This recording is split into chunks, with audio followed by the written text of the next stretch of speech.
Hello, hello, and we are back for our final little glimpse into what's to come. And here we are going to focus on our glute strength segment. So over the course of 4 weeks, your goal is to continue, please, to further your connection, further develop your connection to your glutes. So that mind-muscle connection. This is where it's so important. If you're not feeling your glutes, chances are you're in compensation. You're using muscles that are utilized, but they are taking over. Your glutes don't even have a chance to shine. Like, what the hell? So get rid of the weight and try to just do the movement slower. Maybe put your hands on your glutes. See if you can feel the muscle contract, because sometimes that's a great little pathway, gateway into developing that connection, okay? So again, if you're not feeling your glutes, chances are you're moving too much weight and other muscles are doing more work than they should be. And so reduce the weight, work on the mechanics, get your glutes to fire, and then the weight can go up, okay? All right, so what we start with this week with this glute focus is a monster ladder. So we're all very, very familiar with our monster walk, but this time what we'll do is we'll do 2 steps to the right, 2 steps to the left, and now 4, 4, I'm kind of rushing through, 6, 6, 8, 8, 6, 6, 4, 4, 2, 2. Okay, so we go through that whole thing. That is our monster ladder. You can keep the band on, and we'll be going into an isometric bridge. So we did these last time in our last bit of programming, so it's just an isometric bridge. We're just simply holding a bridge for a minute, and then the final 30 seconds of that minute, we will pulse up and down, okay? That's what you've got to look forward to there. Why that isometric hold? Because it works. That's why, it works. Okay, isometric holds are a bomb, and they definitely work to help develop that mind-muscle connection. As we get into our first set, we just have 2 movements. We'll be going through a single leg deadlift to reverse lunge. We've done these before. Some of you love them. Some of you love to hate them. Again, go light, maybe even use no weight, and get the movement down and feel into the glute. So we do all of our reps on one side. So we've got our weights, whether those are kettlebells or dumbbells. We end up going into our single leg deadlift. So remember, in our single leg deadlift, it's as if we're trying to drive this leg behind us. Our hips are square, so they're not open. Our shoulders are set, so we're not drooping towards the floor, okay? And that standing leg is slightly bent. We pull to the top, and then we step that leg right back to a reverse lunge, and we stand tall. So again, this hip hinge with control, stand tall, go into a hip hinge again in that reverse lunge to get into that working legs glute a little bit more. We then go into front squats. Why front squats? Well, because front squats help you to get into your glutes. You've got this weight at the front of the body, so you can theoretically sit the hips back a little bit more. So we take an inhale, we lower down, and we exhale, push tall to the top. Inhaling down, pulling ourselves to the bottom, exhale, and push to the top.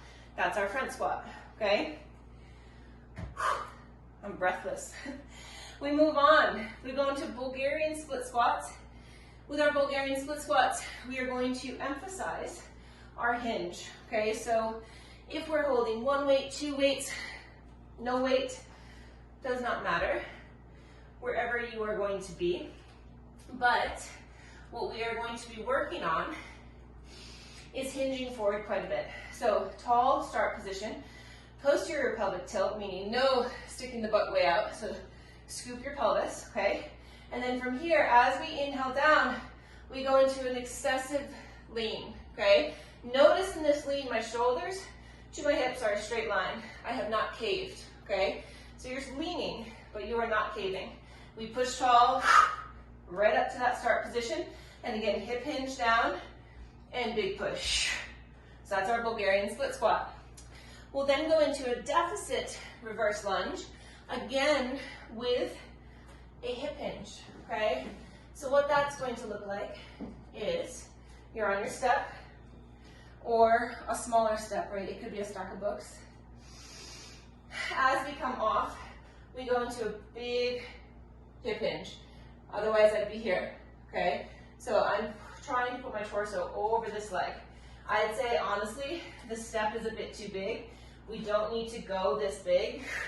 If you can, find a step or a stack of books, like I said, that allows you to feel really strong, really confident, and secure in that movement, okay? The back knee does not need to touch the floor at all. So as you're going through, as long as you're hip hinging, if you come to here, again, my back knee is not on the floor, that's fine, totally fine.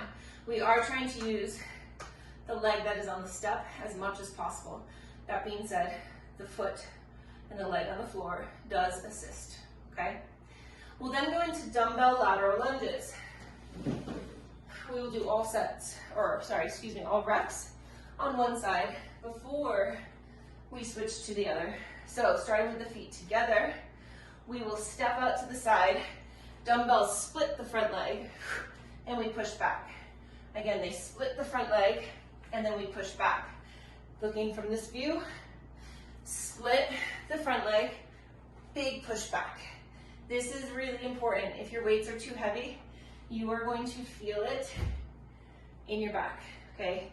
So I'd much rather you start with lighter weights and then go up over the course of the few weeks if you can, okay? Final piece that we're gonna go into is going to be toes elevated. Make sure your weights are lined up, weights, books, whatever you've got. Toes elevated, dumbbell deadlift. So, toes are slightly elevated. You have your dumbbells. We stand tall. From here, we brace, we sit our hips way, way back. Bring the dumbbells right over the other dumbbells.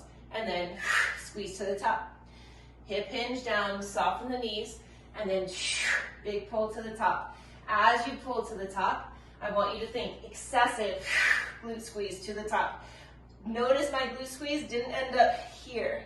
So it's not overextension. It's just a really, really strong squeeze to the top, okay?